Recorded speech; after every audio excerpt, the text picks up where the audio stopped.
आपका जो मुख्य उद्देश्य या ध्येय था वो रेल कनेक्टिविटी सुधारना, गोवारगम के बारे में आपके कुछ और विचार थे कि आप उनको इम्प्रूव करवा के उद्योगों की स्थापना जो है वो करवा सके। 10 साल आप सांसद के पद पर रह चुके हैं, तो इस दौरान उद्योगों के बारे में, युवाओं को लेकर और किसानों को लेकर पानी की जो समस्या है या नहरों की जो व्यवस्था होनी चाहिए, उस पर प्रोग्रेस रिपोर्ट क्या है? देखिए, एज अ पॉलिटिशियन आज की तारीख में government of India district wise या एरिया वाइज तो कोई इन्वेस्टमेंट करती नहीं है जी। जहाँ पे आप स्पेसिफिक जोन्स बना के वर्क करते हो। पर मेरा फोकस एक चीज़ पे था कि अगर इंफ्रास्ट्रक्चर स्ट्रांग है तो आपके पास में इंडस्ट्री अपना पाएगी। तो we have worked very good on highways और रेलवे सेक्टर में हमने अच्छा काम किया उससे, क्योंकि हमारी एक नेचुरली हम बड़े वेल प्लेस्ड हैं। नियर दिल्ली हम तो 225 किलोमीटर दूर हैं और नियर जयपुर भी हम 280 किलोमीटर के नज़दीक में हैं। तो हमारा कोशिश ये था कि रेल कनेक्टिविटी और नेशनल हाईवे का ग्रिड अगर अच्छा होगा तो आपके पास में अपने आप इन्वेस्टर्स आएंगे और इन्वेस्टमेंट करेंगे। As such government of India, state government की जो पॉलिसीज़ हैं, इन्वेस्ट इन राजस्थान और जो मेक इन इंडिया की जो पॉलिसीज़ हैं वो कोई एरिया स्पेसिफिक नहीं है। तो हमने बेसिक स्ट्रक्चर पे फोकस अवश्य किया, उसका हमें बेनिफिट मिल रहा है। हमने अलग अलग इकोनॉमिकल एक्टिविटी को भी प्रमोट करने की कोशिश करी। जैसे राजस्थान के चूरू में हमारा पूरा सॉल्टी वाटर है, तो हमने श्रिम्प फार्मिंग को भी बड़ा अच्छा काम किया है। श्रिम्प फार्मिंग एक बहुत बड़ा उभरता हुआ पोटेंशियल मार्केट है, पर उसमें गवर्नमेंट की कहीं ना कहीं वीकनेस मुझे लगती है जो है कि वो हैंड होल्डिंग नहीं है फार्मर्स के ऊपर। इलेक्ट्रिसिटी की सप्लाई की जो रेट है वो बहुत हाई है राजस्थान में, इसके लिए हम काफ़ी टाइम से लड़ भी रहे हैं। तो ऐसे कुछ हिकअप्स आते हैं जिसके कारण वो इंडस्ट्री प्रमोट नहीं हो पा रही। यस, बात आपकी ज़रूर सही है कि वाटर इरिगेशन बहुत बड़ा एक इशू है। इरिगेशन अगर आप देखोगे कंट्री एट लार्ज के अंदर लेट 1970s में 1980s तक ही आया, उसके बाद में कोई भी बिग टिकट प्रोजेक्ट इरिगेशन को लेकर कंट्री में आया नहीं है, जो मैं मानता हूँ बहुत बड़ी रिक्वायरमेंट है।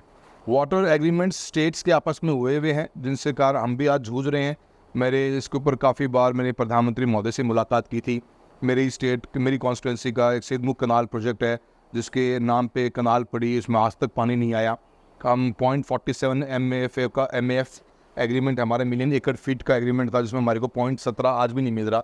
तो वो लोकलाइज इशू है, पर इसके बियॉन्ड भी जो एक्सेस वाटर रेन का उसको टैप करने का पोटेंशियल है। एक ऐसा ही प्रोजेक्ट यमुना लिंक का प्रोजेक्ट है, जो यमुना का एक्सेस वाटर को हम चूरू के अंदर इरीगेशन के लिए लेके आना चाहते थे। उसकी भी DPR भी बनाई, वसुंधरा जी स्वयं मुख्यमंत्री महोदय थी और गडकरी साहब जल विकास मंत्रालय भी इनके पास में था।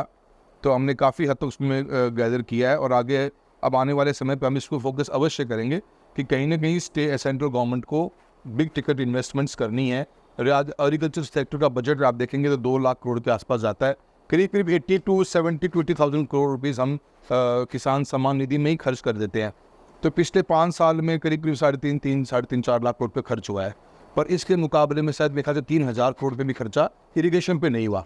तो इरिगेशन का प्रोजेक्ट्स के ऊपर अब हमें एक्सेस वाटर जो रेन का है उसको टैप करके वैबिलिटी गैप, जो हमें गैप फंडिंग करनी चाहिए, ये मेरा मानना है रबी सीजन के लिए।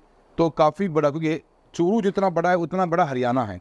ग्रीन रिवॉल्यूशन का इम्पैक्ट हरियाणा, पंजाब और वेस्ट में भी पड़ा, उसके कारण फूड सिक्योरिटी कंट्री की बहुत स्ट्रांग हुई।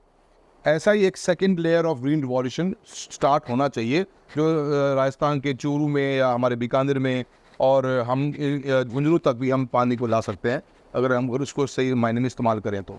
इस बार इस पर खास आपका बिल्कुल फोकस रहेगा जी। युवाओं को लेकर आपका क्या प्लान है, क्योंकि बेरोजगारी में राजस्थान देश में दूसरे नंबर पर है। बिल्कुल मैं बिल्कुल मानता हूँ जी। देखिए, एजुकेशन, अब स्किल इंडिया प्रोग्राम चलाया गया था, हाफ हार्टेड प्रोग्राम था, कनेक्ट नहीं हो पाया विद इंडस्ट्री के साथ में।